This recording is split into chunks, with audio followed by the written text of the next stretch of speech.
Hey, welcome back to Correct Movement Therapy and another cold day in New England.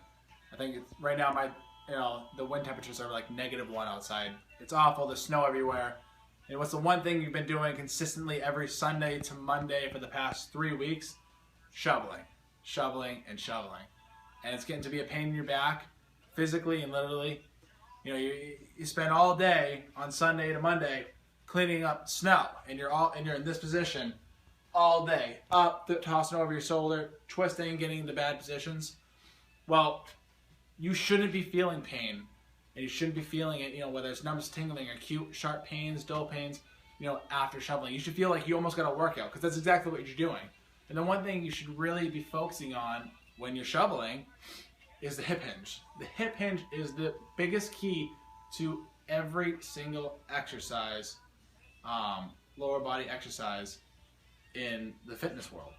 If someone doesn't understand how to do the hip hinge, they can't accomplish a squat, a deadlift, a box jump. You can't get it right. Kettlebell swing, and the kettlebell swing and a deadlift using a kettlebell are one of the best ways that we at Correct Movement Therapy use to teach someone the hip hinge. Now, if you think of, before we jump back right into shoveling, I'm gonna show you exactly what I mean by hip hinge. So if we're here, you have your pelvis set, toes are forward, and you just stick your butt out, bend your knees, and right back up. Just this motion. The only thing that's moving are my hips. Bringing hips back and coming forth, squeezing my butt, sitting in a nice, tall, upright position, stiff, core engaged, glutes engaged. Those are the keys that you need to focus on when you're doing an activity such as shoveling and repetitive motions. Construction workers are one of the biggest, biggest professions that really need to focus on, because they're always in a bent position, not just during the winter, but all year round.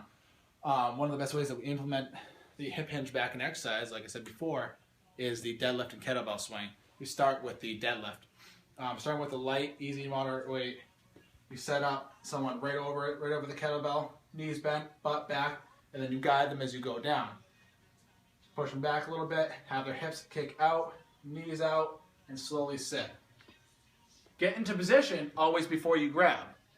If you're out of position and you grab, it's hard to get in position to stand back up.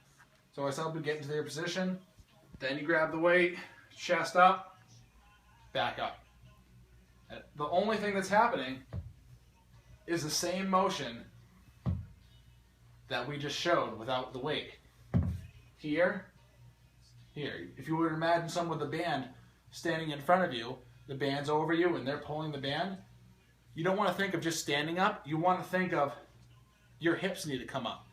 You can't get back up unless your hips go forward. So you shouldn't even think of it as standing up. You should be thinking of it as bringing my hips forward. So I'm down here, I need to bring my hips here. And now they're there. And from there, you can step into a kettlebell swing where you would have them back up, grab, just like the center in a football team, hiking the ball. Right here, hike.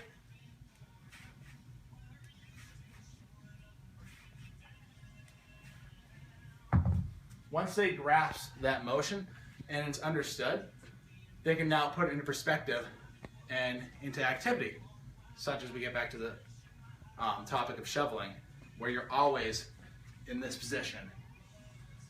And what people tend to forget as they get tired and as the snow piles up and it's just a repetitive, boring motion, they don't keep up their form and lose track of their hip hinge to the point where their legs are straight, they're here, they're not choked up enough on the shovel, and then you're lugging it.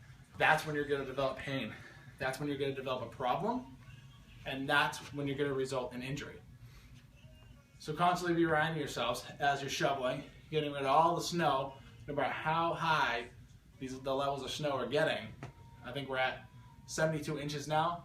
No matter how high the snow is, the better the hip hinge and the production of the muscles working in your lower body and upper body as well, the more you're going to be able to get that snow cleared over the 72 inches of snow or whatever that's in your yard, and shovel more safely, more effectively, and reduce the risk of injuring yourself during the dead of winter. This has been Correct Movement Therapy. Catch you next time.